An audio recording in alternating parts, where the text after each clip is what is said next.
Hello everybody, welcome back to Tebby Tekkit. Here we are. I've been doing something. Oh, the king slime wants to kill me again. Oh, go away. I will destroy your entire island. Anyway, I've been doing some work. I mean, me and Das finished. This tank is now full. Ooh, we now have 864,000 waters. Very good. And then that runs in and actually doesn't do anything because we have to fix that. I've made that wall pretty so that a human that doesn't have my super armor can go down that. This is now going to be a room. This is a room where we're going to put a steam boiler, and then we'll run the steam straight up through the roof into the turbine room, or into the whatever you want to call it, the backup generator room. So I have to reroute the water, but whatever. And woo, yep, that's still transformer room. And then I built ta-da! Ta-da! I built myself a smokestack because obviously if I'm burning something in here, I'm going to need a smokestack. So yeah. So what I wanted to do there is I want to build a smoker. Yeah, that thing. So netherrack, cauldron, redstone. I don't think I have any netherrack. Oh, actually, no, I might. Let's find out. Woo! Actually, why am I doing it that way? I can fly. I can fly like an eagle. Look in here, you ding dong. Netherrack. One would think I would have put it in here. Whoa, hey, I did. Sweet. Who expected that? Who expected the Spanish Inquisition? And a cauldron? Yeah, which is that. Yes. Okay. So that's just some iron. And oops, we can open that back up. And 2 pieces of redstone. Cool. Mailbox. Don't need that. I don't know what that's doing in there, honestly, but hey, whatever. All right. So cauldron, a thing, and a thing. And boom, we have a smoker. I'll put the mailbox back. There we go. And put that away. And learn smoker. Take 1, 2, 3 smokers along with that smoker to make 4 smokers. Cool. All right, let's go put these up in here. I didn't figure you really wanted to see me build this thing. It's literally vertical. It's not special. There we go. Oh yeah, look at that. Nice.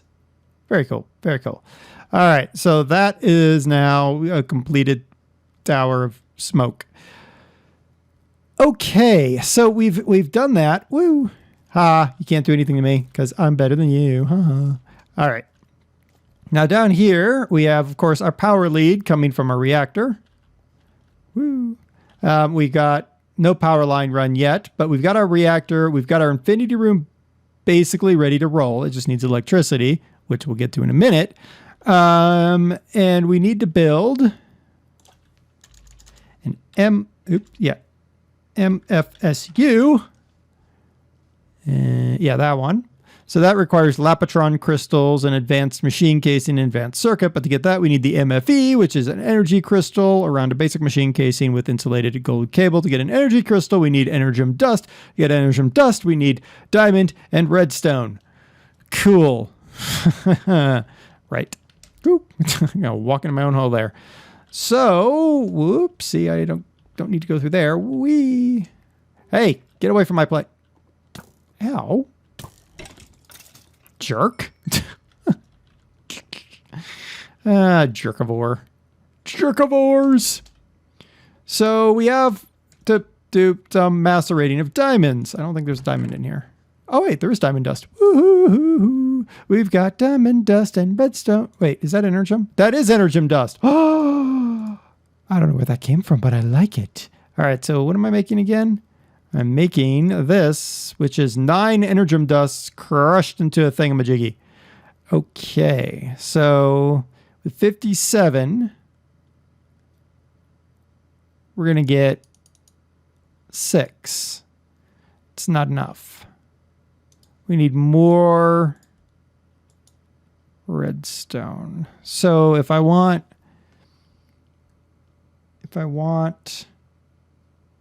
1, 2, 3, 4, 5, 6. 6 times 4. 6 times 4 is 24. 24 times 9 is a lot. Do I have a calculator? Calculator, hey, how about that? I don't feel like doing it in my head. 24 times 9. All right, that's 216 pieces of energem dust. That's funny. Okay. It's the only way to make that, isn't it? Yeah. Okay. So we're going to have to... Oh, but that makes 9. Oh, that makes 9. Okay. So we've got 54. So if I subtract 54 from that, it's 162. Divide that by 9. 18. I need 18 runs of that, and that takes 1, 2, 3, 4 of those. So 18 times 4, that's 72 diamond dusts. And I get 5. I get 1 per diamond. Okay. So I need 72, and I have 12 minus 12, so 60. So I need 60 diamonds. Wonder how that'll happen. Well, there's 54 of them right there. I need a few more. Let's see here. Do we have somewhere in here? There you are. Okay, burn that. 1, 2, 3, 4, 5, and 6. There we go. Cool. Macerate the diamonds for me. Thank you. Okay, so that's going to be busy doing that. So, let me show you something else I've been doing. Welcome to my test center. Yay, the test center. This is our reactor testing facility. I actually have 2 of them. This happens to be just one of them. We're pumping water up. Okay, so the whole reason for this test center is to make sure I can set it up to work right. Okay. So we have an exact replica of our reactor chamber, all detailed out. Yeah. And in here we have the most basic reactor setup ever. It's just dual fuel rods clicking away. Okay. Nothing amazing about that. The whole point of this is merely to test everything else. It is literally to test that everything else works. So this is the model for what's going to be the transformer room. I won't actually call this a transformer room, but it is a model for a transformer room. And it's just a bunch of MFSUs all daisy chained together. Okay, pretty cool. Now that's an idea of what I'm going to do. So 1, 2, 3, 4, 5, 6. See, I even counted right. They're all MFSUs, all at that level. Okay. Dead power lead. Yeah, we don't really care. Excuse me. Here is a model of what's going to be the steam generator room. Okay, it's actually working and providing power to, oh look, a dead lead. How about that? So this is where it gets into us that I started testing the backup system. Now this is a liquid fuel steam boiler that's currently in operation. It's got fuel, it's got water, all the things are good with it. So that's all good. But to get that, I need water. There's a water tank. Obviously got water coming from down there. Okay. And then I had to fuel it. And in this case, I decided to go with fuel, just pure fuel. Like there's nothing else. And I'm using a basic gate here to this is a NOR switch to a wireless repeater or wireless system to allow the fuel to flow into our boiler. We got water always flows in regardless. And then over here, we have a separate system that is doing nothing. Oil. And where's my bucket of oil? There it is. There we go. Bucket of oil. Good. All right, so what is all of this testing? Well, this is testing an idea for a backup unit. So this is a liquid backup unit. Now, obviously, I could go with a solid backup unit. You actually were seeing in my inventory here, I was testing Cola Coke for a while, and that works as well. I was just playing around with different options to make sure that the setup I was going for was actually going to do what I expected. Pretty cool, huh? Pretty simple, basic facility. And then if I walk over here, I got my reactor in there. It's currently off. Okay, I'm going to flip the switch. The reactor is now on. Okay, we're outputting 20 EU per T. If I go down here, notice this turns on because I have an EU detector right there.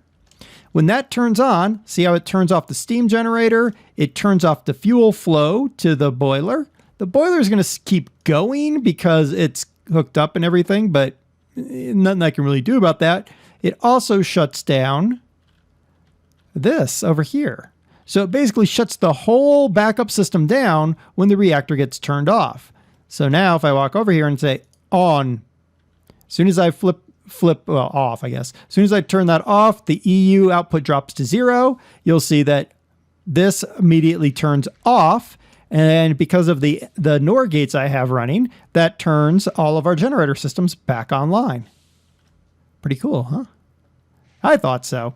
So this is sort of I'll call it a naked model because it doesn't have walls. The naked model of what we're going to do in a backup. Now, one of the reasons I did this is because this steam boiler taught me something. This steam boiler is too big. It takes too much time to come up to temp for me, so I'd have to constantly keep it at temp, and that's kind of a problem for me. So I'm going to make a smaller steam boiler in my actual reactor complex. I've actually, in the reactor complex, I had parsed out an area for a 3x3, but we're not going to do it. We're going to go with a 1x1, I believe, is what I found was actually producing enough steam, or DOS found, somebody found, that it would work for this. So that's what we're doing there. Pretty cool, huh? I thought so. Now, there's one other thing that I've done, which I thought was an important thing to show you. Well, okay, there's a couple things. So this facility, as it's set up, will remain forever as a testing unit. So what I'm actually going to use it for is I can come in here and I can play with different setups in my reactor to make sure that I'm generating the amount of power I want without, destroying the reactor, because destroying the reactor would be a bad idea, right? Right. Everybody nod your head? Good. Let me show you something. All right. This looks like the same thing, doesn't it? Except for it's not. Yeah, this doesn't have any of the extra pieces on it. There's a very good reason for this. If I go into the reactor, get in here, and we look at what we got, ruh-roh, Reggie. Yeah, that's all quad cells there. So one of the questions we had was, in the event of a catastrophic failure, would the structure that I'd created actually stop mass damage? Because remember, if it goes bad, we kind of have to deal with it.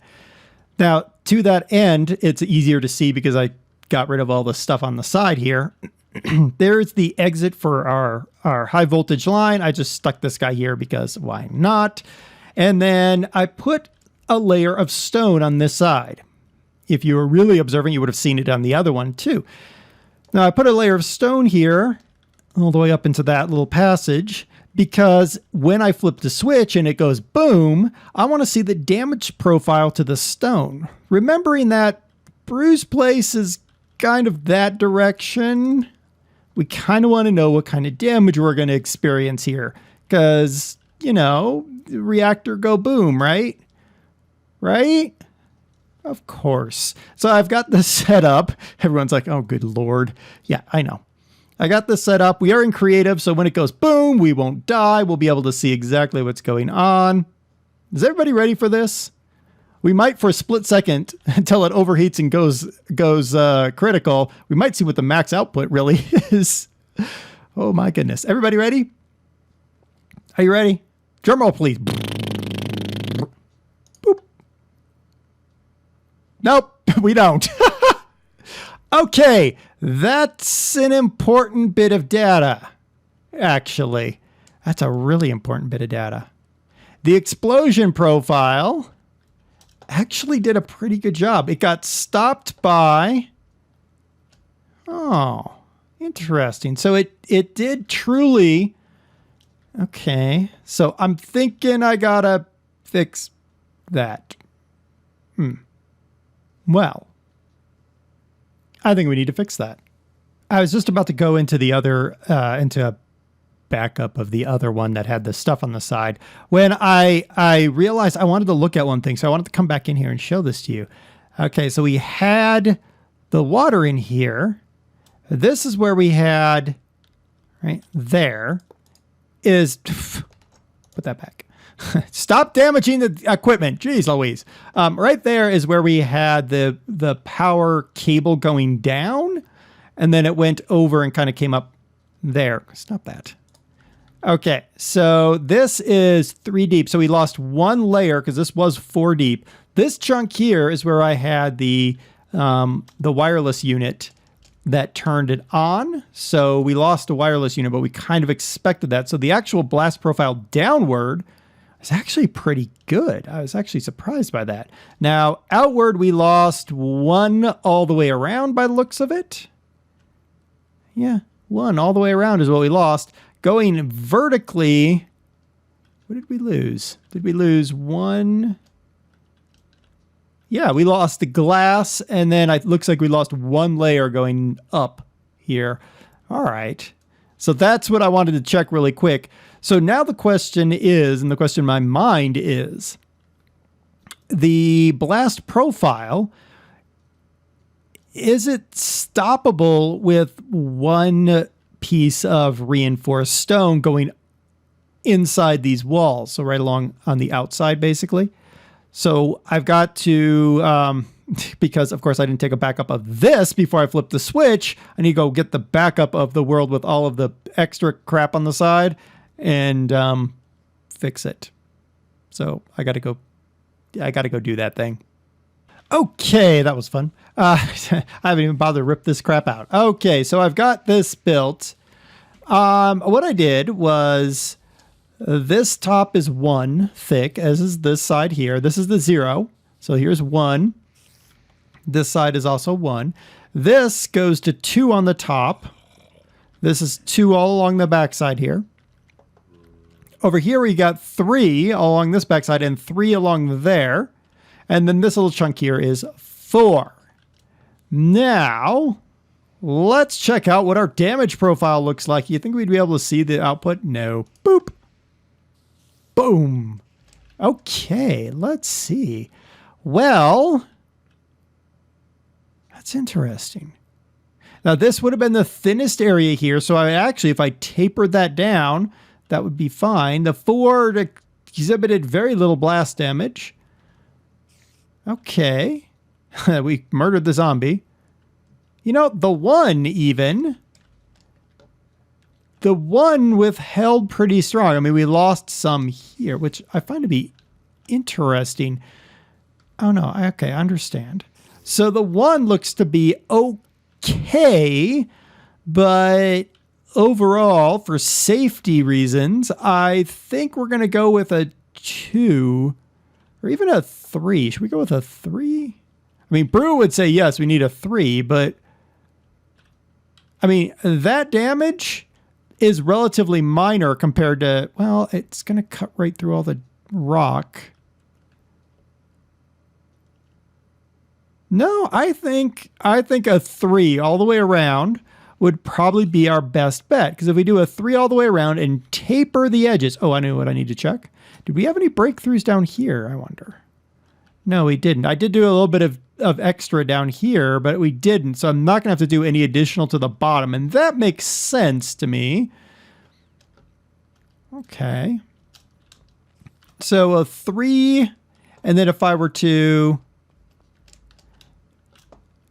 have a 3 like this where they meet, if I taper them down like that on a taper, that's going to create a thickness that I don't think it would actually blast through. So that would be the structure we're going for, I think. Yeah, there we go. So that was explosion testing with a reactor. Yay! Fun times.